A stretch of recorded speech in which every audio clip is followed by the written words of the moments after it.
Tanjiro has always had a warm heart, killing and beheading his enemies while wishing he could save them for what awaits them in the underworld. But what if Tanjiro was cold-blooded, ruthlessly slaughtering his enemies and anyone who opposes him? What if Tanjiro had ice breathing? And in this video, we will cover exactly that. But wait! We're trying to reach 1,000 subscribers before the end of the year, so unsheath your Detroit blade and slash that button, just how Mauricio cut up Kyoko. Now let's jump straight into the video.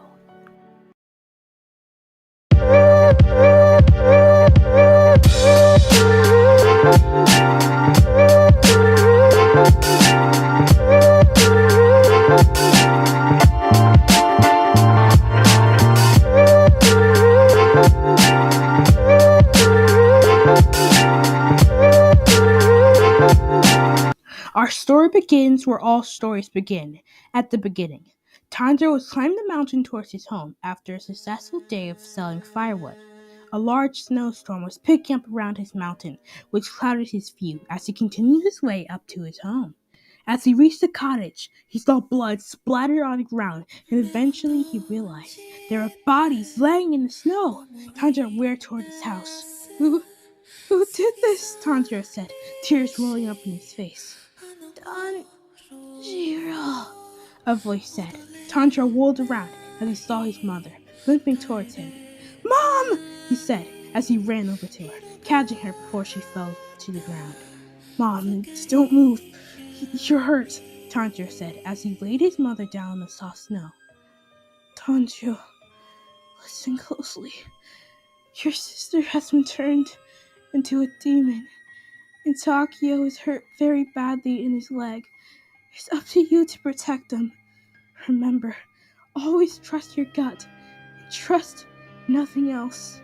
No, wait, Mom. We have to get you to a medic. Come on, just follow me. Stop! Tanjiro, listen. Tanjiro's mom held her son's hand. In the house, under your father's bed, there lies a blade. Use it and carry on the Hiyu no Michi. Remember, Tanjiro, I always love you. Mom? Tanjiro clenched his fists and quickly ran to the cabin, paying no attention to the bodies on the floor. He grabbed the sword under his father's bed and threw Takio and Nezuko onto his back. As he ran down the mountain into the great snowstorm. Tanjiro sped down the mountain, using all his strength, carrying Nezuko and Takio, when suddenly he felt a sudden relief as some of the weight was lifted off his shoulders, and in front of his back, there lied Giyu Tomioka. Tanjiro slowly lowered Takio to the ground. What do you want with my sister? Tanjiro asked coldly. She's a demon. It must be eradicated. Giyu then draws his blade, preparing to behead the struggling demon. Tanjiro unsheathed his father's sword. I won't let anyone close to me die again! He raises the sword above his head and throws it like a spear. Giyu dodges the spear by merely moving his head, but as he looks in Tanjiro's direction again, he had disappeared. Where did he... Tanjiro stood right in front of Giyu, his knife impaled in Giyu's heart.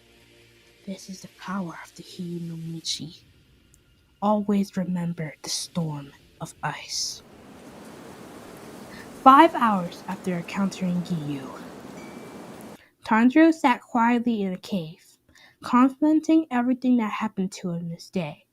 He looked over to Nezuko, who had fallen asleep after the attack by Giyu. Takio, awake and limping, seemed to be restless. Big brother, why are we in a cave? Why can't we return home? Takio asked. Or go inside a village? I don't understand. We have friends who could help us. Why don't we go to them? We can't! Okay, Takio. Nezuko is different now. She can't go in sunlight. This is our home now, brother.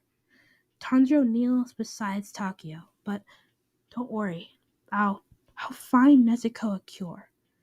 And I'll help you, brother. I just can't let you do all the hard work, Takio said, his eyes shining in anticipation. And so the 2-year training arc would begin. During these 2 years, Tanjiro would train with his father's sword, using his family stance, Hiyu no Michi, or the Way of Ice, to create ice breathing without even knowing completely what breathing styles were, only the stories from his grandma. While Tanjiro was mastering his skill with the katana, Takeo was becoming extremely skilled with throwing knives, and was able to jump and throw them mid-air, hitting all his targets perfectly.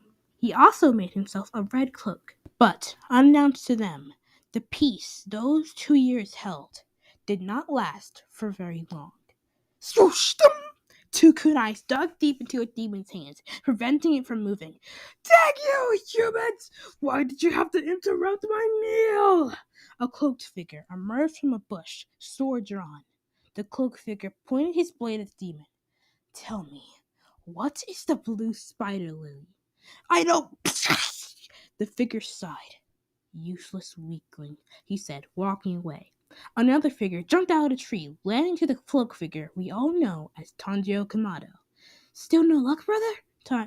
Takeo asked, retrieving his kunai from the demon's hands. Tanjiro spits angrily. It's been 2 whole years, and we haven't found anything that could possibly cure Nezuko. Not even a hint.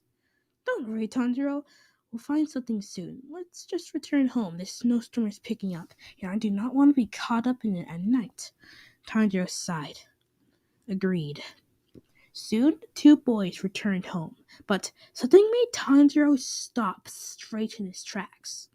That scent. Tanjiro whirled around as an earth-chilling yell was heard from some nearby trees. Nezuko! Tanjiro yelled.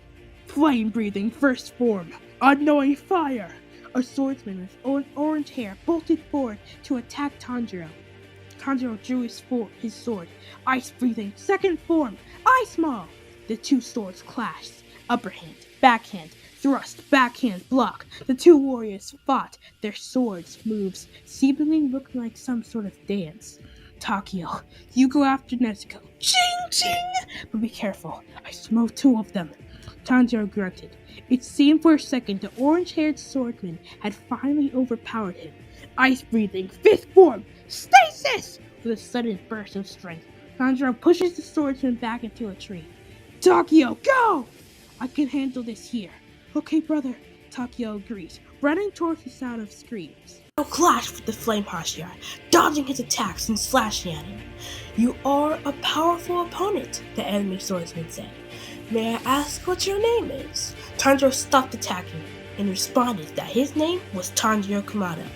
Well, my name is Rengoku, and you have been hiding a demon, yet you are not a demon yourself. If you stop fighting, I can train you to become a great demon slayer. But sadly, your sister will have to die. Tanjiro looked down to the floor discouraged. Then he dropped his sword to the ground. Okay, I give up. Good. Now I can. The earth shook as giant ice crystals rose from the underground, encasing Rengoku in ice. Tanjiro stood and looked at Rengoku in the ice. He knew the ice would not hold him for very long, so he quickly grabbed his sword and rushed toward the sound of clashing blades. As he ran, he eventually found himself near a river with a giant waterfall on the edge. On the edge of the river was Takeo, barely standing as he faced Shinobu. Tanjiro rushed forward, just before Shinobu cut Takeo's face in half. Now that the two brothers were back together, they used their combined forces and were able to overpower Shinobu.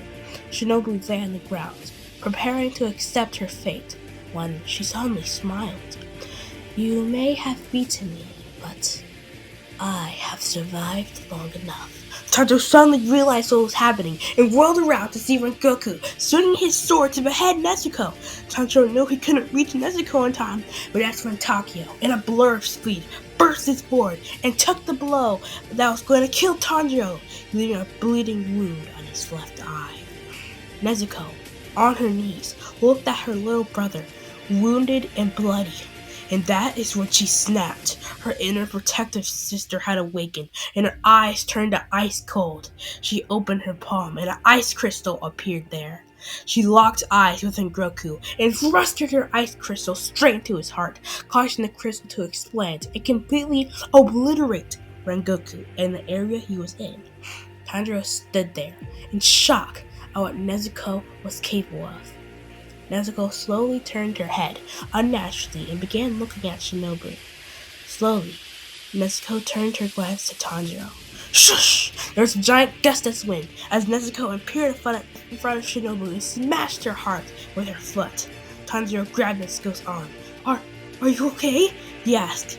Nezuko slowly nodded her head and then fell to the ground. Nezuko!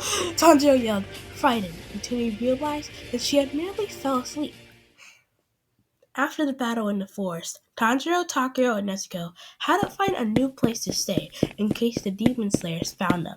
But on the Demon Slayer side of things were not going very well. With the death of Giyu, Kana would be promoted to Hashira early and would go to face Rui alongside Zenitsu and Inosuke.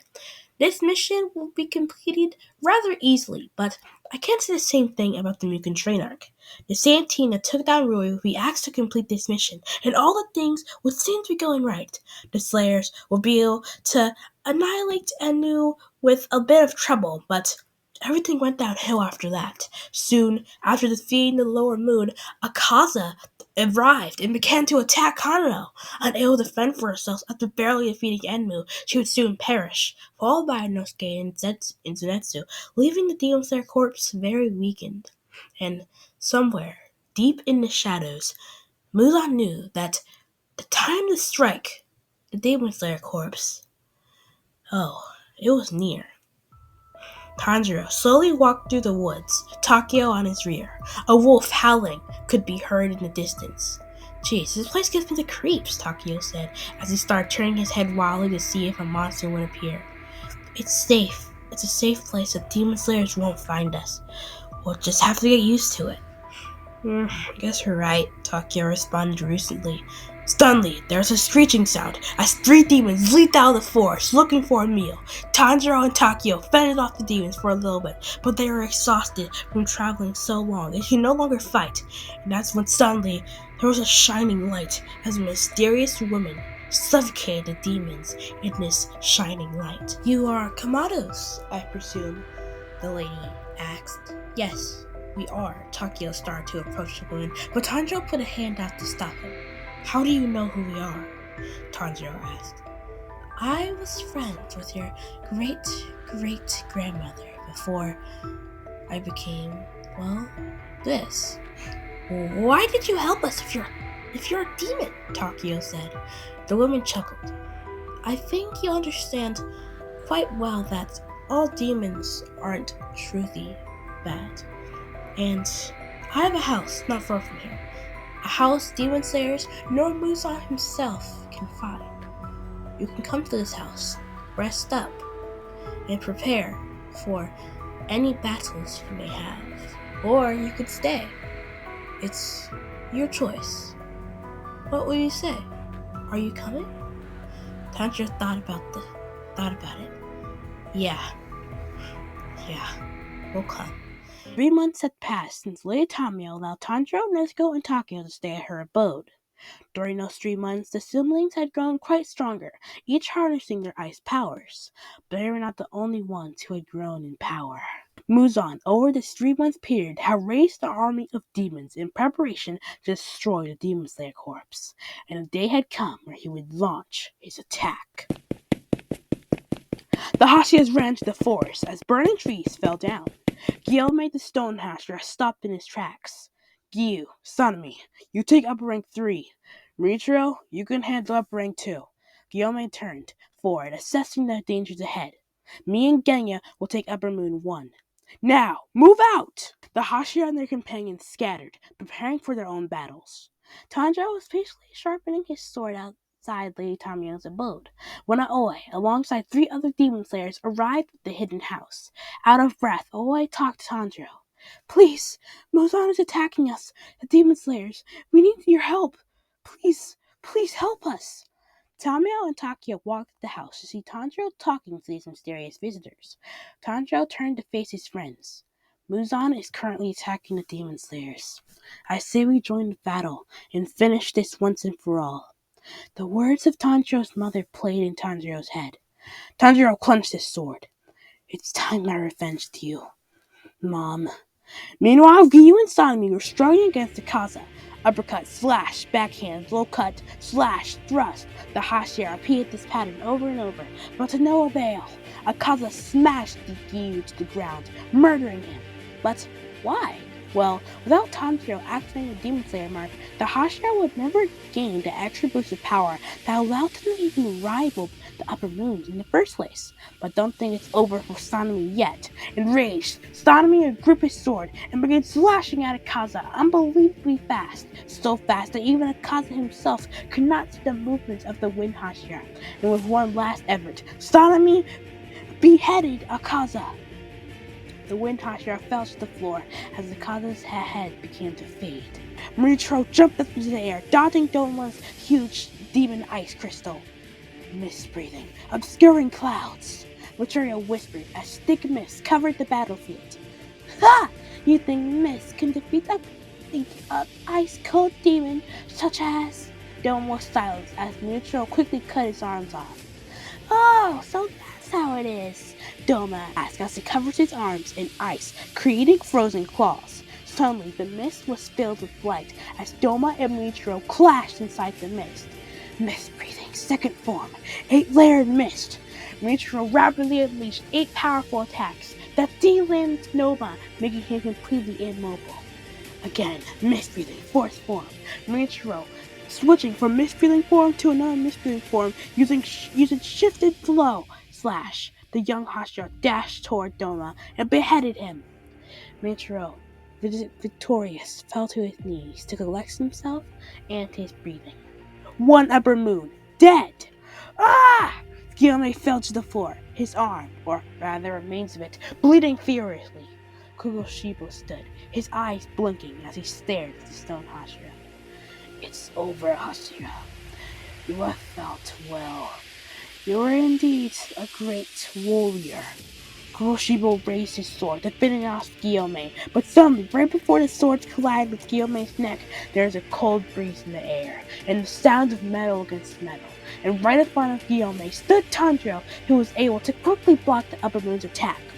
Ice breathing, third form, frostbite! Tanjiro would stomp his foot, creating a huge ice crystal that freezed Kuroshibo. Fourth form, shatter! Tanjiro would slam his sword against the ice, shattering it, and the Upper Moon won. Koku's body would reduce to tiny little pieces, but somehow he was still able to regenerate. But this didn't stop Tanjiro. Nezuko, now! Using her blood demon art, Nezuko smashed the ground, creating a wall that surrounded Kokoshibo and Tanjiro. Tanjiro smiled devilishly as he raised his sword, both hands tightly clasping the handle of the weapon. Ice breathing, sixth form, internal frost! Tanjiro, in a burst of speed, beheaded Kogoshibo, leaving a trail of ice in his wake. Tanjiro sheathed his blade as Lady Tamayo stepped out of the forest. Takeo has gone to assist the rest of the Demon Slayers. Muzan should be closing in on them now.